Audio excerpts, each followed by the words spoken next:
আওয়ামী লীগের যারা প্রধান ভূমিকায় ছিল তাদেরকে এই সরকার গ্রেফতার তো দূরে থাক, ক্ষেত্র বিশেষে তাদেরকে নিরাপদে দেশ থেকে বের হয়ে যাওয়ার সুযোগ করে দিয়েছে।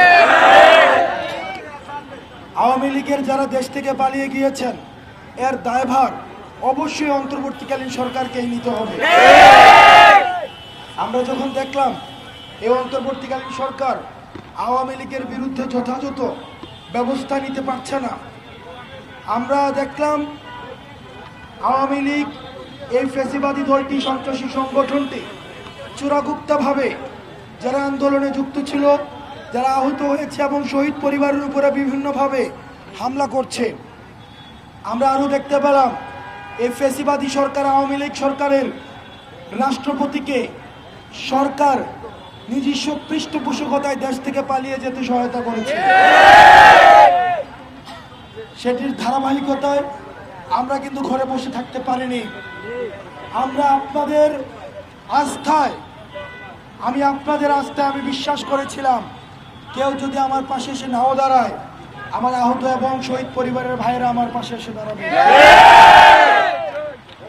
এবং সেদিন রাতে আপনারা দেখেছেন আমরা গুটি কয়েক মানুষ সেদিন যমুনার সামনে আমরা অবস্থান নেই, এবং আপনারা আমাকে হতাশ করেননি।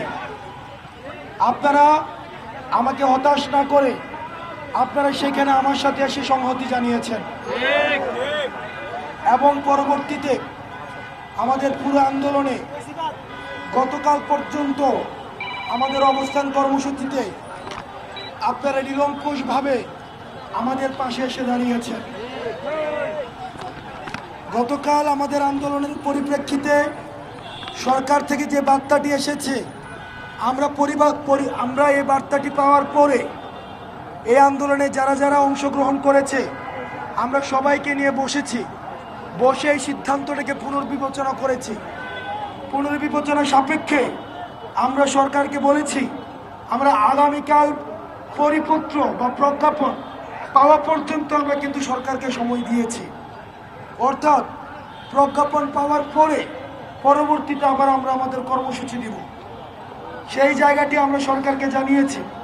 একই সাথে আমরা সরকারকে জানিয়েছি আওয়ামী লীগের কার্যক্রম নিষিদ্ধ করে এই যে ট্রাইব্যুনালের মধ্য দিয়ে বিচার কার্যক্রমের মাধ্যমে নিষিদ্ধ করার যে বিষয়টি, সেটিকে আমরা কিন্তু ইতিবাচকভাবে দেখছি। এই বিষয়টি কিন্তু আমরা জানিয়েছি, কারণ ট্রাইব্যুনালে যখন আওয়ামী লীগের বিচার শুরু হবে, একটা খুনি এবং একটা ফ্যাসিস্ট সংগঠন হিসেবে বিচার কার্যে প্রমাণিত হওয়ার জন্য যা যা উপকরণ প্রয়োজন, আওয়ামী লীগ যদি একটা বিচার যদি দল হিসেবে আওয়ামী লীগের বিরুদ্ধে যায়, তাহলেও কিন্তু দল হিসেবে স্থায়ীভাবে নিষিদ্ধ হয়ে যাবে। আওয়ামী লীগ যেসব অপকর্ম করেছে আমরা বিশ্বাস করি আইসিটি ট্রাইব্যুনালের মধ্য দিয়ে স্থায়ীভাবে দল হিসেবে নিষিদ্ধ হবে। আমরা পরবর্তীতে আপনাদের যে পরবর্তীতে যাবি যে জুলাই ঘোষণাপত্র, এতদিন পর্যন্ত কিন্তু সরকার জুলাই ঘোষণাপত্র নিয়ে কিন্তু নির্দিষ্ট কোনো সময় সীমা কখনো দেয় নাই।